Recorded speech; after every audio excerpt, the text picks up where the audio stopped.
बोलो बृहस्पति भगवान की जय। बृहस्पतिवार व्रत कथा एवं गुरुवार की व्रत कथा। हम सुनेंगे बृहस्पतिवार व्रत की विधि। इस दिन बृहस्पतेश्वर महादेव जी की पूजा होती है। दिन में एक समय ही भोजन करें, पीले वस्त्र धारण करें, पीले पुष्पों को धारण करें। भोजन में चने की दाल का होना चाहिए, नमक नहीं खाना चाहिए। पीले रंग का फूल, चने की दाल, पीले कपड़े तथा पीले चंदन से पूजा करनी चाहिए। पूजन के पश्चात कथा सुननी चाहिए। इस व्रत के करने से बृहस्पति जी अति प्रसन्न होते हैं तथा धन और विद्या का लाभ होता है। स्त्रियों के लिए यह व्रत अति आवश्यक है। इस व्रत में केले का पूजन होता है। अब बृहस्पतिवार व्रत कथा।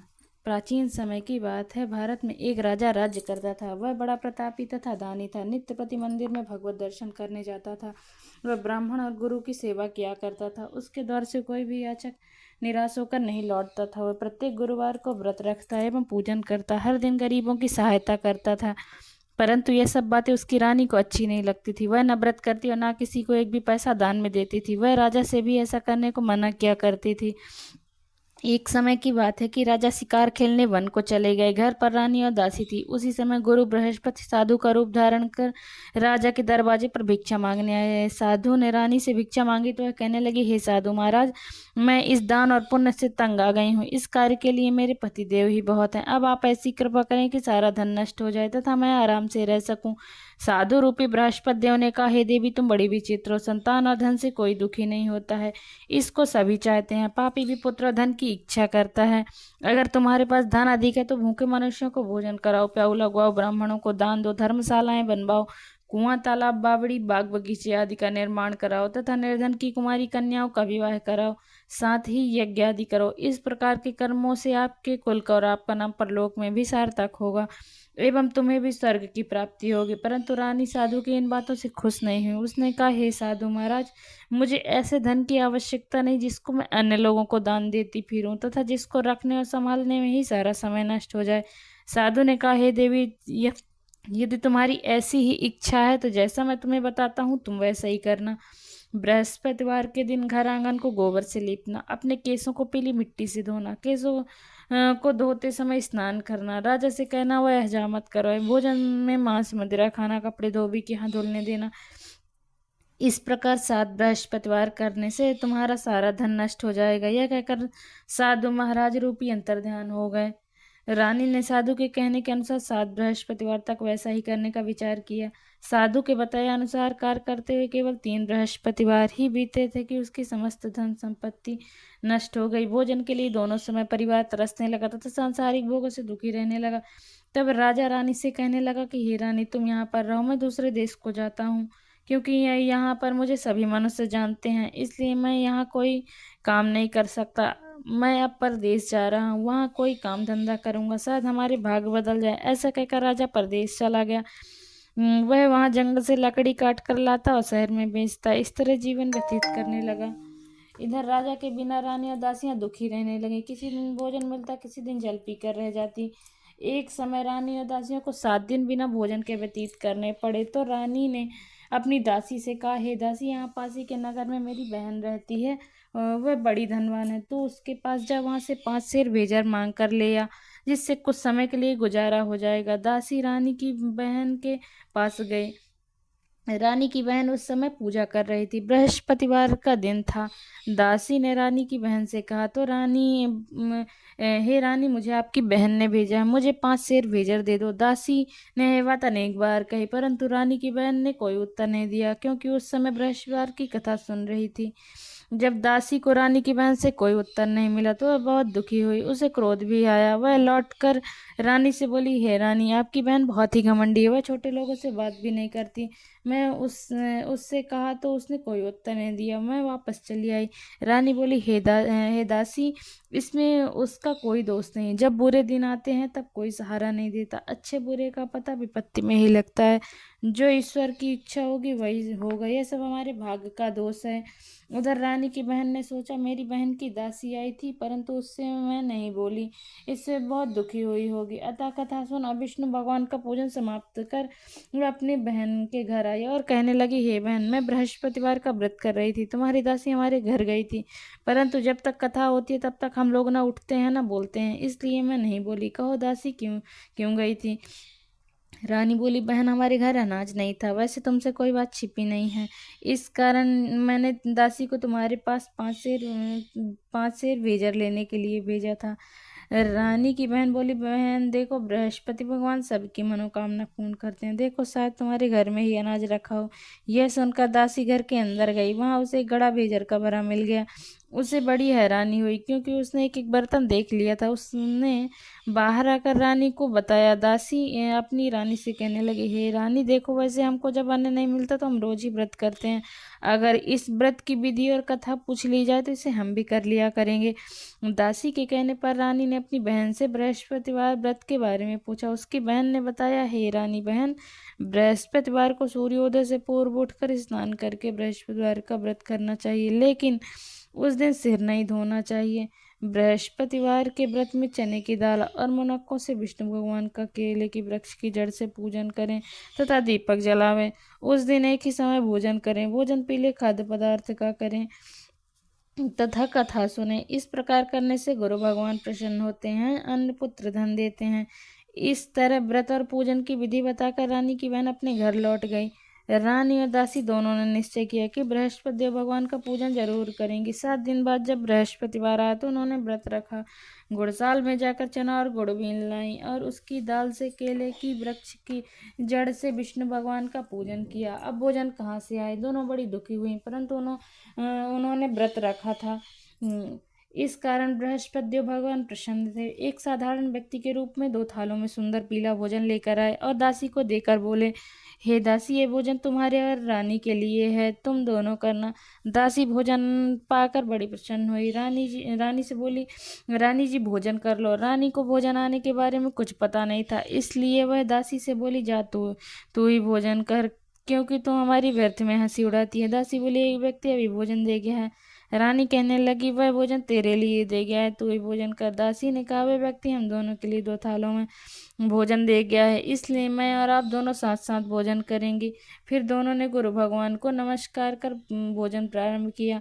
इसके बाद वे प्रत्येक बृहस्पतिवार को गुरु भगवान का व्रत और पूजन करने लगे।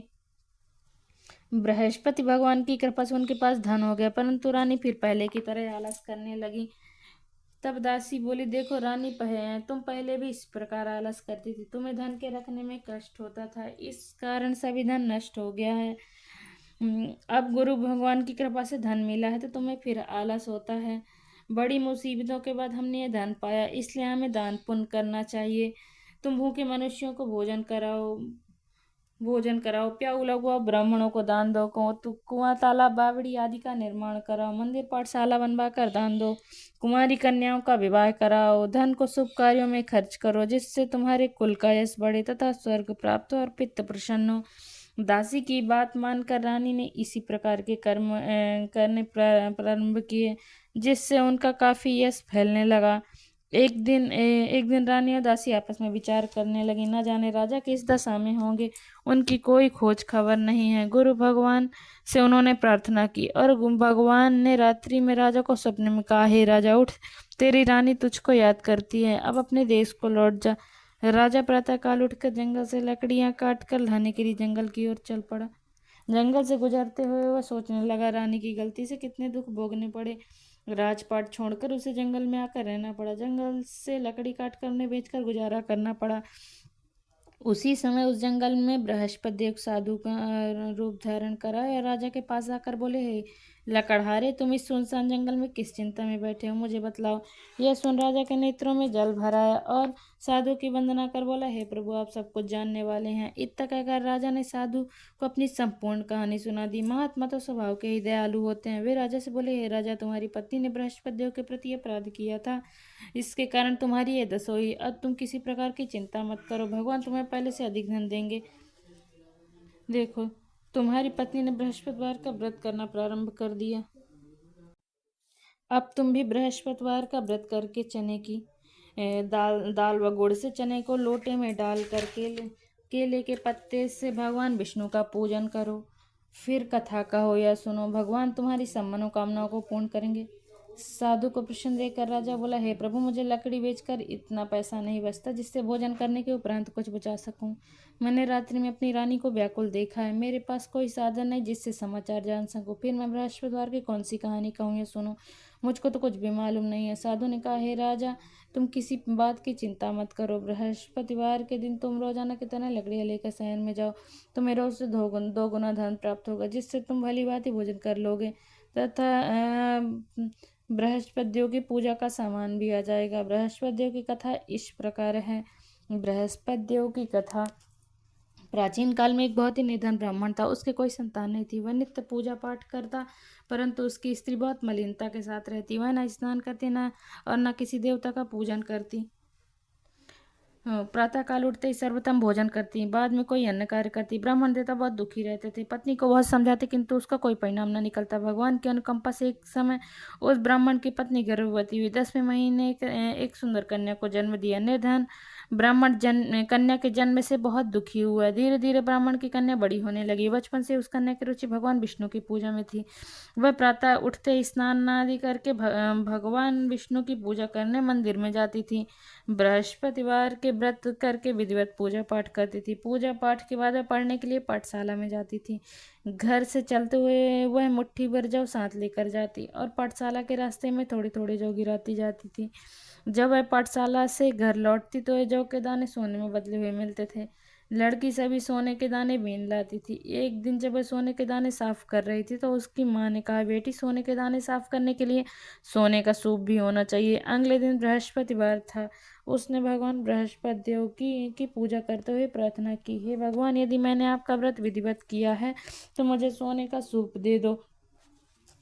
भगवान बृहस्पति ने उसकी मनोकामना पूरी करने का वचन दिया। पाठशाला से लौटते समय उसे रास्ते में सोने का सूप पड़ा हुआ मिला। घर लौटकर सोने का सूप अपनी माँ को दिखाकर वह सोने के दाने साफ करने लगी। उसी समय नगर का राजकुमार उसके घर के पास से गुजरा। उस सुंदर लड़की ने सोने के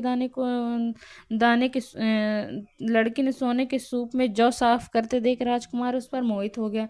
महल में लौटकर राजकुमार ने राजा से उस लड़की के विवाह करने की इच्छा प्रकट की। तो राजा ने ब्राह्मण को महल में बुलाकर राजकुमार से उसकी लड़की के विवाह की बात कही। ब्राह्मण तैयार हो गया। धूमधाम से उस लड़की का विवाह राजकुमार से हो गया। दुल्हन बनकर ब्राह्मण की लड़की महल में चली गई। लड़की के चले जाने से ब्राह्मण फिर निर्धन हो गया। उसे कई कई दिन भोजन भी नहीं मिलता था। बहुत दुखी होकर ब्राह्मण एक दिन अपनी लड़की के पास गया। अपने पिता के निर्धनता का समाचार सुनकर उसे बहुत सा धन देकर पिता को विदा किया। उस धन से ब्राह्मण के कुछ दिन तो आराम से गुजर गए, लेकिन जल्दी फिर भूखे मरने की हालत हो गई। ब्राह्मण अपनी लड़की से धन लेने के लिए फिर महल में पहुंचा। लड़की ने पिता की बुरी हालत देखकर कहा, पिताजी, आखिर आप कब तक मुझसे धन लेकर जीवन यापन करेंगे? आप कोई ऐसा उपाय क्यों नहीं करते जिससे आपका घर धन संपत्ति से भर जाए? ब्राह्मण ने कहा, मैंने तेरी माँ को बहुत समझा लिया, पर उसकी समझ में कुछ नहीं आता। उसका फुहड़पन नष्ट हो तो घर की निर्धनता भी दूर हो जाए। तब कुछ सोचकर लड़की ने पिता से कहा, पिताजी, आप कुछ दिनों के लिए माँ को मेरे पास छोड़ जाओ। तब कुछ सोचकर ब्राह्मण पत्नी को लड़की के पास महल में छोड़ आया। लड़की ने अपनी माँ से कहा, माँ, तुम कल प्रातः उठकर स्नान आदि करके भगवान बृहस्पति विष्णु जी की पूजा अवश्य करना। पूजा करने से तुम्हारी निर्धनता अवश्य दूर हो जाएगी। लेकिन उसकी माँ ने उसकी कोई बात नहीं मानी। तब क्रोधित होकर लड़की ने अपनी माँ को एक कक्ष में बंद कर दिया। सूर्योदय के समय माँ को उठाकर जबरदस्ती उसे स्नान कराया और फिर मंदिर में ले जाकर भगवान बृहस्पति की पूजा कराई। कुछ दिनों तक ऐसा करने से माँ की बुद्धि में परिवर्तन हुआ और वह स्वयं बृहस्पति का व्रत करने लगी। उसके व्रत रखने से ब्राह्मण के घर में भगवान विष्णु की अनुकंपा से धन की वर्षा होने लगी। दोनों पति पत्नी धन संपत्ति पाकर आनंद पूर्वक जीवन यापन करते हुए विष्णु धाम को चले गए।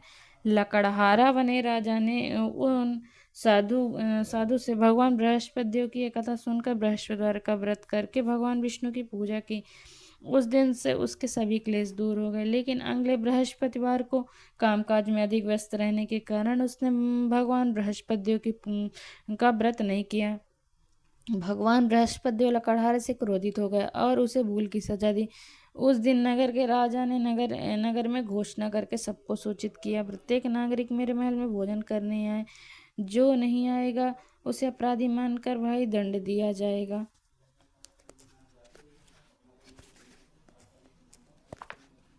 लकड़हारा बने राजा ने उस नगर के राजा की घोषणा तो सुनी, लेकिन जंगल से लकड़ी काट कर लाने और उसे बेचने में देर हो जाने के कारण वह समय पर महल में भोजन करने नहीं जा सका। अतः राजा ने के सैनिक लकड़हारे को पकड़कर महल में ले गए। राजा ने उसे महल में एक कक्ष में बैठाकर भोजन कराया। उस कक्ष में खूंटी पर रानी का सोने का हार लटका हुआ था। लकड़हारा अकेला उस कक्ष में भोजन कर रहा था। तभी उसने एक आश्चर्यजनक घटना घटती रही। देखते ही देखते वह खूंटी हार को निगल गई। थोड़ी देर में बाद में राजा हार को गायब देखा तो लकड़हारे को कारागार में डलवा दिया। लकड़हारा मनी मन अपने भाग को कोसने लगा। तभी उसे जंगल में मिले साधु का स्मरण हुआ। थोड़ी देर में भगवान बृहस्पति सन्यासी के रूप में उसके सामने प्रकट हुए और कहा, हे लकड़हारे, तूने भगवान बृहस्पति की पूजा नहीं की, इसी कारण तुम्हें कष्ट हुआ, लेकिन आप चिंता मत करो।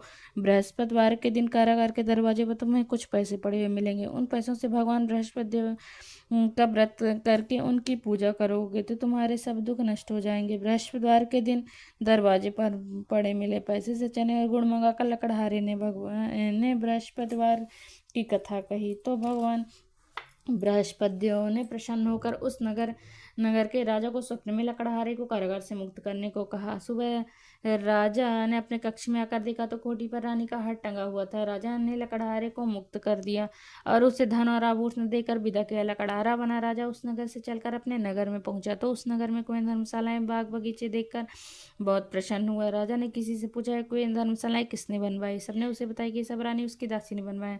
राजा महल में पहुंचा तो रानी ने उनका भव्य स्वागत किया। तब राजा ने निश्चय किया कि सप्ताह में एक बार तो सभी बृहस्पतिदेव का व्रत तथा पूजन करते, परंतु मैं प्रतिदिन व्रत किया करूंगा तथा दिन में 3 बार कथा कहा करूंगा। अब राजा हर समय दुशाले में चने की दाल बांधे रहता था। दिन में 3 बार बृहस्पतिदेव की कथा करता था। कुछ दिनों के बाद राजा को अपनी बहन की याद आई।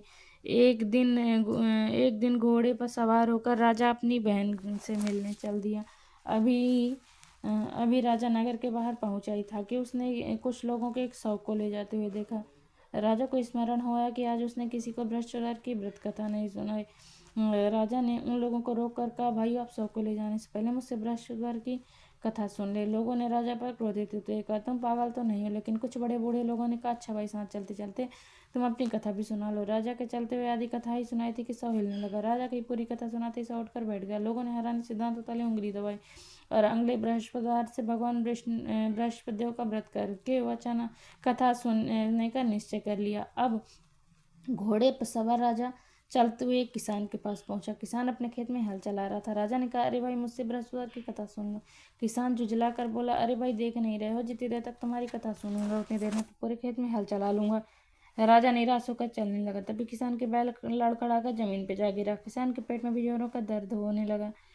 उस किसान की पत्नी जब खाना लेकर आई तो उसने किसान से इस बारे में पूछा। किसान ने घुड़सवार की पूरी कहानी सुना दी। किसान की पत्नी दौड़ती हुई राजा के पास पहुंचकर हाथ जोड़कर बोली, भैया भैया, मैं तुम्हारी कथा सुनने को तैयार हूँ। राजा ने अपने उसके साथ खेत पर पहुंचकर बृहस्पतिवार की कथा सुनाई।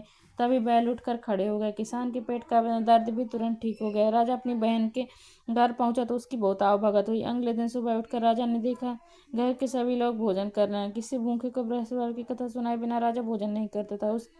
उसने बहन से कहा, बहन, क्या घर में कोई ऐसा व्यक्ति है जिसने अभी तक भोजन न किया? उसकी बहन बोली, भैया, हमारे घर में तो क्या, आपको पूरे नगर में कोई ऐसा व्यक्ति नहीं मिलेगा जिसने सुबह सुबह भोजन नहीं किया हो। तब राजा ने बहन के घर से निकलकर उस नगर में बिना भोजन किए व्यक्ति की तलाश की। एक गडरिये के घर में उसका बेटा बीमार होने के कारण भूखा रह गया था। राजा ने उसको जाकर बृहस्पतिवार की कथा सुनाई। कथा सुनते सुनते गडरिया का बीमार बेटा बिल्कुल ठीक हो गया। सबने राजा की बहुत प्रशंसा की। एक दिन राजा ने अपनी बहन से कहा, बहन, अब हम अपने घर जाना चाहते हैं, तुम भी हमारे साथ चलो, कुछ दिन वहां रहकर लौट आना। राजा की बहन ने अपनी सास से पूछा तो सास ने ताने देते हुए कहा, बहू, मायके जाना तो अकेली जाना, मेरे पोतों को नहीं ले जाना। तुम्हारे भाई की कोई संतान नहीं, कहीं तुम्हारी भाभी मेरे पोतों पर कोई जादू टोना न कर दे। दूसरे कक्ष में बहन की सास की बातें सुनकर राजा दुखी मन से अकेले ही अपने नगर में लौट गया। रानी ने राजा से कहा, आप तो अपनी बहन को साथ लाने की बात कहकर गए थे, फिर बहन को साथ क्यों नहीं लाए? तब राजा ने दुखी होते हुए कहा, रानी हम निसंतान है, इसलिए कोई हमारे घर आना पसंद नहीं करता। रानी ने राजा को समझाया, हे प्राणनाथ, हमें बृहस्पति देव ने सब कुछ दिया है, अब भगवान बृहस्पति देव हमें संतान भी अवश्य देंगे। बृहस्पतिवार को विधिवत व्रत करते हुए राजा रानी ने भगवान बृहस्पति देव से संतान के लिए प्रार्थना की। कुछ दिनों के बाद उन्होंने स्वप्न में दर्शन देते हुए कहा, हे राजन, तेरी मनोकामना अवश्य पूरी होगी। एक सप्ताह बाद ही रानी गर्भवती हुई। 10वें महीने रानी ने एक सुंदर पुत्र को जन्म दिया। राजा रानी जीवन पर्यंत बृहस्पतिवार का व्रत करते रहे। उनके घर में धन की वर्षा होती रही। इस तरह आनंद पूर्वक जीवन यापन करते हुए राजा रानी भगवान बृहस्पति देव की अनुकंपा से मोक्ष को प्राप्त करके सीधे वैकुंठ धाम पहुंच गए। बृहस्पतिवार को विधिवत व्रत करके जो स्त्री पुरुष भगवान विष्णु की पूजा करते हैं, भगवान उनकी सभी मनोकामनाएं पूर्ण करते हैं। बोलो बृहस्पति भगवान की जय। बोलो लक्ष्मी।